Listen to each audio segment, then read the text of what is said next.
Hey guys, what's up? It's Megan here from Magic Materialized, coming at you with another self-improvement video. Today I'm going to be talking all about how I plan out my goals for the new year and how I create a step-by-step plan to achieve them. This video is inspired by the YouTuber Zoey Arielle because I love watching her goal-setting videos, and I actually just watched her most recent video for 2019. She uses a category system to create goals. So creating a goal for your career, a goal for your personal life, a goal for your health.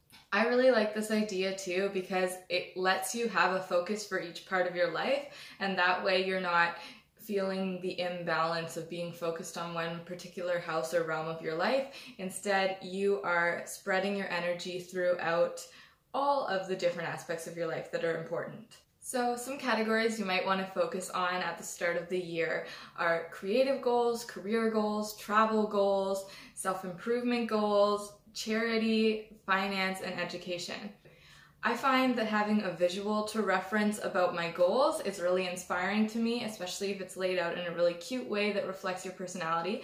So I actually used my bullet journal this year to lay out my goals in a way that's really pleasing for me to look at and can help me stay accountable. This is actually my first time ever doing a bullet journal. I'm really excited about that, but I'm not like an artist. As you can see, I made a cute little spread that is kind of solar system, universe, rocket ship theme, which I chose because it makes me feel like I'm soaring onward and upward and I can conquer anything. I wrote down each of my goals for each of the categories inside the stars, and my plan is throughout the year when I achieve these goals, I am going to color in the stars. Before you start planning out your goals, I find it very powerful to choose a word of the year. I've been doing this for the past few years, and it's just a word that evokes a state of being that you want to cultivate in 2019. For my 2019, I chose the word flow. I really want to go with the flow this year and let opportunities come to me and not be so regimented of planning out and imagining exactly how I want to get to the place I want to be in. Instead, I want to let it come to me with ease, with flow.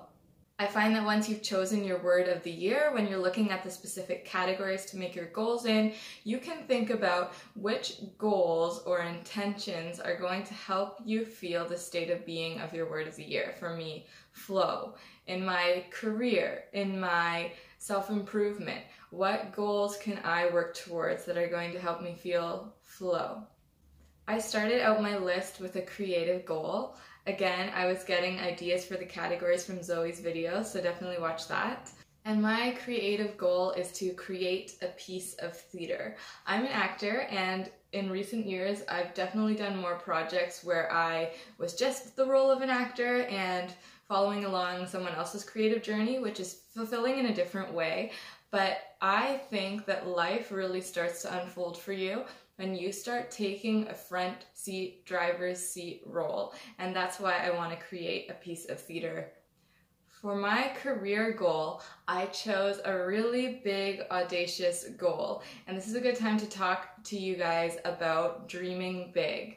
I know it can be really tempting to just be super realistic when you're planning goals because you don't want to feel downtrodden if you don't reach it.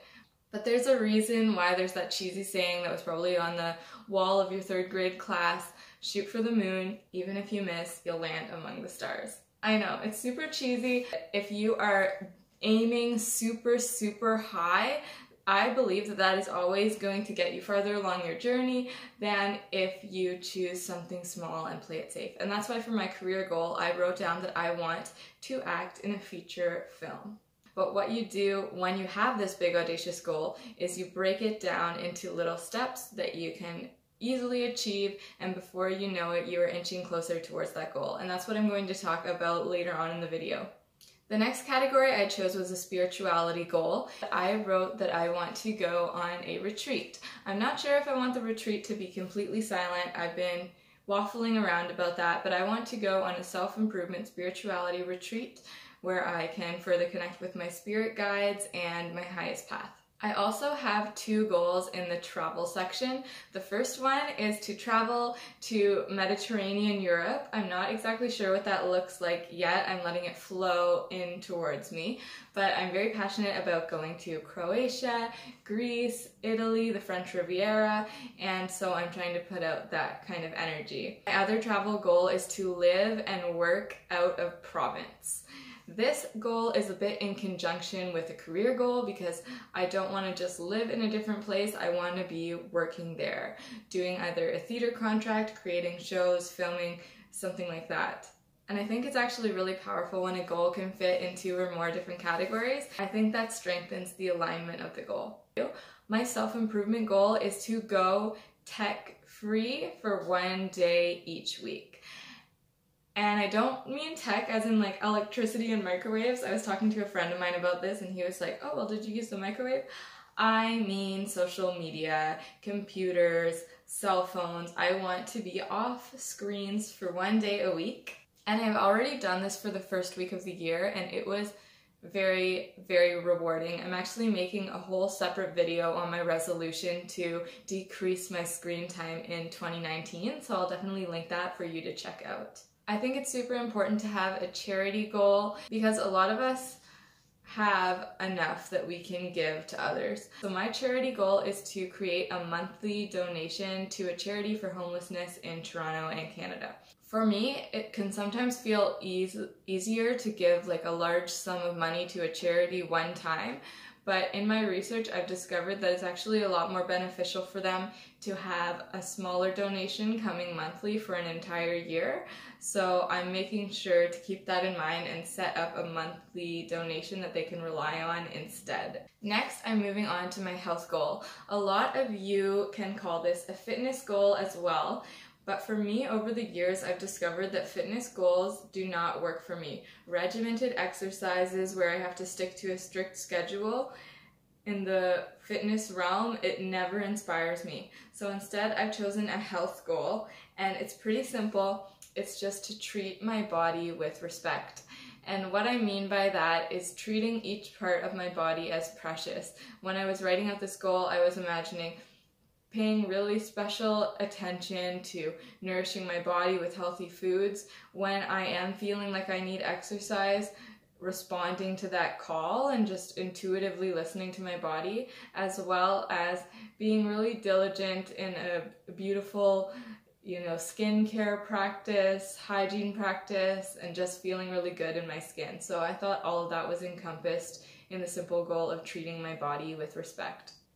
My education goal is to improve my French. I think this is going to be one of the hardest goals of the year for me just because kind of a level of self-consciousness I have with it because of my not perfect abilities. I think this goal is going to be a bit difficult, but that's why I will just be more diligent in the steps I take to achieve it. And finally, my financial goal is to earn a substantial amount of money through my acting work. I earn money through many different types of jobs, and I do feel financial abundance through all of that, but I'm challenging myself to earn a substantial amount of my income from acting work because I think that's really going to fulfill me and make me feel secure in that side of my career. So those are my goals for 2019 and how I plan to achieve them. I feel really inspired when I look at that laid out spread that I made in my bullet journal, but that is not when I finish the planning. It's not as if I can just write down the things and they're going to come to me. I have to start taking the steps to achieve them. I decide whether each goal is a self-directed project or if there's a lot of other factors involved. So for the self-directed projects, these are things such as learning French. I can work on that on my own or at least schedule the classes that I want to do. Also, my tech-free challenge, I'm my own monitor on that. Creating a piece of theater, again, I am in the driver's seat on that. But other goals such as getting into the feature film are goals that have a lot of other factors happening. So for the self-directed projects, I can become very gung-ho about each week creating a task that is going to help me along my way. So for example, right now I'm in the writing stage of my piece of theater. So my weekly task is to spend a certain amount of time each day writing and getting my ideas down. But for the goals that I am less in control of, such as being in the feature film, those are goals that I just need to cultivate a type of energy to bring that towards me, and I figure out what self-directed actions I can do to achieve my goal even when I'm not the one calling all the shots. So in that particular goal, as an example, I can be working on my craft every day and keeping on top of auditions and submissions. For most of my goals, I choose one thing to achieve per week to get closer to that goal, and this is really fun to track across the year using the numbered weeks of the year, week 1, week 2, week 3, seeing what you've achieved and how far you've come. I hope you enjoyed watching this video and it was a bit inspiring to you. I hope you have so much fun deciding on your word of the year first, and then each of your goals in all the categories of life. And I find putting something out there into the universe makes more momentum for that thing to come to you, which is partly why I'm making this video. So let me know some of your big audacious goals in the comments. I want to hear them, and by typing them out and hitting send and sending them into the void that we call this internet, you are taking the first step towards actualizing those things. If you like self-improvement, spirituality, and minimalism content, make sure to subscribe to my channel. I post videos about 2 times a week, and I'm really excited for this year. It's going to be awesome.